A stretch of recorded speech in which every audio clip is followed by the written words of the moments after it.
പ്രിയമുള്ളവരെ, വചനജ്വാല 1523 ദിവസത്തിലേക്ക് പ്രവേശിക്കുന്ന ഇന്ന് നവംബർ 1 ശനിയാഴ്ച എല്ലാവർക്കും സുന്ദരമായ ഒരു സുപ്രഭാതം ആശംസിക്കുന്നു. നാം ഇന്നൊരു പുതിയ മാസത്തിലേക്ക് പ്രവേശിക്കുമ്പോൾ ഇന്നത്തെ വളരെ പ്രത്യേകമായ രണ്ട് പ്രത്യേകതകളാണ് ആഗോള കത്തോലിക്ക സഭയിൽ. ഒന്ന്, സകല വിശുദ്ധരുടെ തിരുനാളും, അതോടൊപ്പം ഇന്ന് തന്നെ നാം സകല മരിച്ചവരുടെ തിരുനാളും ആഘോഷിക്കുന്ന ദിവസമാണ്. ഈ രണ്ട് തിരുനാളുകളും സംയുക്തമായി ആചരിക്കുന്ന ഈ പൊൻസുദിനത്തിൽ ഇന്നത്തെ വചനവായനയിൽ ഇന്ന് നമ്മൾ പ്രഭാഷകന്റെ പുസ്തകം 43 അധ്യായം 1 മുതൽ 17 വരെയുള്ള തിരുവാക്യങ്ങളാണ് ശ്രവിക്കുക. തെളിഞ്ഞ ആകാശവിധാനം സ്വർഗീയ ഔന്നത്യത്തിന്റെ അഭിമാനമാണ്. സ്വർഗം എത്ര മഹനീയ ദൃശ്യമാണ്! അത്യുന്നതന്റെ സൃഷ്ടി എത്ര വിസ്മയാവഹമാണെന്ന് ഉദിച്ചുയരുന്ന സൂര്യൻ പ്രഘോഷിക്കുന്നു. മധ്യാഹ്നത്തിൽ അത് ഭൂമിയെ വരട്ടുന്നു. അതിൻ്റെ അത്യുഗ്രമായ ചൂട് സഹിക്കാൻ ആർക്ക് കഴിയും? ചൂള ജ്വലിപ്പിക്കുന്നവൻ എരിയുന്ന ചൂടിൽ ജോലി ചെയ്യുന്നു. സൂര്യനാകട്ടെ അതിൻ്റെ 3 ഇരട്ടി ചൂടിലാണ് പർവ്വതങ്ങളെ ദഹിപ്പിക്കുന്നത്. അത് അഗ്നിശരങ്ങൾ ചൊരിയുന്നു. ഉജ്ജ്വല രശ്മികൾ കൊണ്ട് കണ്ണഞ്ചിപ്പിക്കുന്നു. ഇത് സൃഷ്ടിച്ച കർത്താവ് ഉന്നതനാണ്. അവിടുത്തെ കൽപ്പനയിൽ അത് ഗതിവേഗം കൂട്ടുന്നു. യഥാസമയം സ്വധർമ്മം അനുഷ്ഠിക്കാൻ ചന്ദ്രനെയും അവിടുന്ന് സൃഷ്ടിച്ചു. കാലം നിർണയിക്കാനും ശാശ്വതമായ അടയാളമായിരിക്കും താനും. ഉത്സവ ദിനങ്ങൾ ചന്ദ്രനെ നോക്കി നിർണയിക്കുന്നു. പൂർണ്ണതയിൽ എത്തിയിട്ട് ക്ഷയിക്കുന്ന വെളിച്ചമാണത്.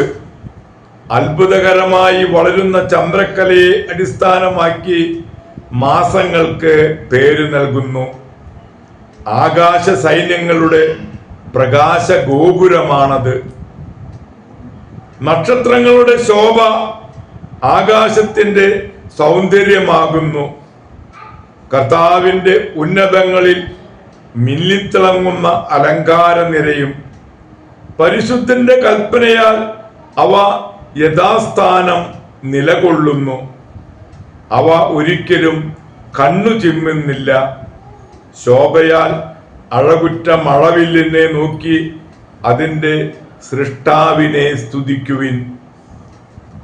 മനോഹരമായ ചാപം കൊണ്ട് അത് ആകാശത്തെ വലയം ചെയ്യുന്നു. അത്യുന്നതന്റെ കരങ്ങളാണ് അത് കുലച്ചിരിക്കുന്നത്. അവിടുന്ന് തന്റെ കൽപ്പനയാൽ ഹിമവാതം അയക്കുന്നു. തന്റെ വിധിയുടെ മിന്നൽ പിണരുകളെ ത്വരിപ്പിക്കുന്നു. അങ്ങനെ സംഭരണശാലകൾ തുറന്ന് മേഘങ്ങൾ പക്ഷികളെ പോലെ പറക്കുന്നു. തന്റെ മഹത്വത്താൽ അവിടുന്ന് മേഘങ്ങളെ ഒരുമിച്ച് കൂട്ടി ആലിപ്പഴങ്ങളായി നുറുക്കുന്നു. അവിടുന്ന് പ്രത്യക്ഷപ്പെടുമ്പോൾ പർവ്വതങ്ങൾ വിറകൊള്ളുന്നു. അവിടുന്ന് ഇച്ഛിക്കുമ്പോൾ തെക്കൻ കാറ്റ് വീശുന്നു. മേഘഗർജനം കൊണ്ട് അവിടുന്ന് ഭൂമിയെ ശാസിക്കുന്നു. വടക്കൻ കാറ്റും ചുഴലിക്കാറ്റും കൊണ്ട് ശാസിക്കുന്നു. പറന്നിറങ്ങുന്ന പക്ഷികളെ പോലെ അവിടുന്ന് മഞ്ഞ് വിതറുന്നു. വെട്ടുകിളിപ്പറ്റം പോലെ അത് ഇറങ്ങി വരുന്നു. ദൈവത്തിൻ്റെ തിരുവചനമാണ് നാം ശ്രവിച്ചത്. പ്രിയമുള്ളവരെ, കേരള പിറവി ദിനമായ നവംബർ 1 ഇന്ന് സകല വിശുദ്ധരുടെ തിരുനാൾ ആഗോള സഭയിൽ കൊണ്ടാടുകയാണ്. അതോടൊപ്പം ഇന്നു തന്നെ നമ്മൾ സകല മരിച്ചവരുടെയും ഓർമ്മ ആചരിക്കുന്ന പൊൻ സുദിനം കൂടെയാണ് ഇന്ന്. ഈ ദിവസത്തിൻ്റെ മംഗളങ്ങൾ ഏറെ ഹൃദ്യമായി ഓരോരുത്തർക്കും ആശംസിക്കുന്നു.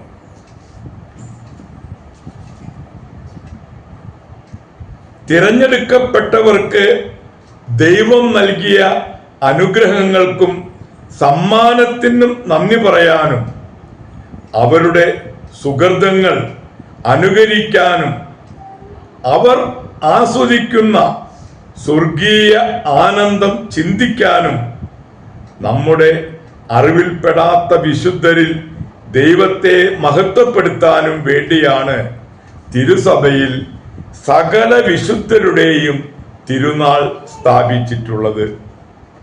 വിശുദ്ധരെന്ന് നാമകരണം ചെയ്യാത്ത കോടാനുകോടി ആത്മാക്കളുണ്ട്. അവരെല്ലാം സ്വർഗത്തിൽ വസിക്കുന്നുണ്ട്.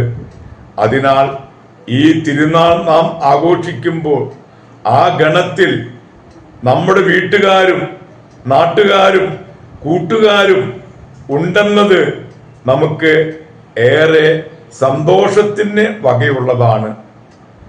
ദൈവം അയക്കുന്ന പീഡകൾ സഹിച്ച് കുഞ്ഞാടിന്റെ രക്തത്തിൽ കഴുകി സകല വിശുദ്ധരുടെയും ഗണത്തിൽ ചേർക്കാൻ നമുക്കും ശ്രമിക്കാം. അപ്പോൾ ഈ തിരുനാൾ നമ്മളുടേത് കൂടെയാകും. പ്രിയമുള്ളവരെ, ഇന്ന് തന്നെ ആഗോള കത്തോലിക്ക സഭയിൽ സകല മരിച്ചവരുടെയും ഓർമ്മ ആചരിക്കുകയാണ്. വിജയസഭയുടെ തിരുനാൾ കഴിഞ്ഞ അടുത്ത ദിവസമാണ് സാധാരണ നാം ഈ തിരുനാൾ ആഘോഷിക്കുന്നത്. ഇപ്രാവശ്യം അത് ഞായറാഴ്ച ആയതുകൊണ്ടാണ് ഇന്നു തന്നെ നാം ആ തിരുനാൾ കൂടി ആഘോഷിക്കുന്നത്. പ്രിയരെ, ഇന്ന് നാം നമ്മിൽ നിന്നും മരണം മൂലം വേർപിരിഞ്ഞവരെ പ്രത്യേകമായി അനുസ്മരിക്കുകയാണ്. നമ്മുടെ വീടുകളിൽ നിന്ന്, സ്വന്തം ബന്ധങ്ങളിൽ നിന്ന്, നമ്മുടെ ഇടവകയിൽ നിന്ന്, നമ്മുടെ നാട്ടിൽ നിന്ന്, അങ്ങനെ ലോകം മുഴുവനിൽ നിന്നും ഇതുവരെ മരണം മൂലം വേർപിരിഞ്ഞവരെ മുഴുവൻ നാം ഓർത്ത് പ്രാർത്ഥിക്കുന്ന ദിവസമാണ് ഇന്ന്. പ്രിയരെ, അപകട മരണങ്ങളിലും പ്രകൃതി ദുരന്തങ്ങളിലും ഒരു ഒരുക്കവും പ്രത്യേകമായി ഒരു കുമ്പസാരിക്കാൻ പോലും സാധിക്കാതെ മരണമടഞ്ഞവരെ കൂടി നാം പ്രത്യേകമായി അനുസ്മരിക്കുകയാണ്. സ്വർഗവാസികൾക്ക് നമ്മുടെ പ്രാർത്ഥന ആവശ്യമില്ല. നരകവാസിക്ക് നമ്മുടെ പ്രാർത്ഥന ഫലം ചെയ്യുകയില്ല. ശുദ്ധീകരണ സ്ഥലത്തിലുള്ളവർക്ക് മാത്രമാണ് നമ്മളുടെ പ്രാർത്ഥന ഫലം ചെയ്യുകയുള്ളൂ. നമുക്ക് പ്രത്യേകമായി നമ്മിൽ നിന്നും മൺമറഞ്ഞ പൂർവികരെ, പ്രത്യേകിച്ച് ശുദ്ധീകരണ സ്ഥലത്തുള്ള ആത്മാക്കൾക്ക് വേണ്ടി ഇന്ന് നമുക്ക് പ്രത്യേകം പ്രാർത്ഥിക്കാം. അവരുടെ സ്വർഗത്തിലുള്ളവരുടെ മധ്യസ്ഥം യാചിച്ച്, സകല വിശുദ്ധരുടെ മാധ്യസ്ഥം യാചിച്ച് ഇന്നത്തെ ഈ നല്ല ദിവസത്തിലേക്ക് നമുക്ക് പ്രവേശിക്കാം. എല്ലാവർക്കും നല്ല ഒരു ശനിയാഴ്ച ദിവസം ആശംസിക്കുന്നു. അതോടൊപ്പം നമ്മളുടെ കേരള പിറവി ദിനത്തിൻ്റെ എല്ലാ മംഗളങ്ങളും എല്ലാവർക്കും നേരുകയും ചെയ്യുന്നു. ദൈവം നമ്മെ ഓരോരുത്തരെയും സമൃദ്ധമായി അനുഗ്രഹിക്കട്ടെ.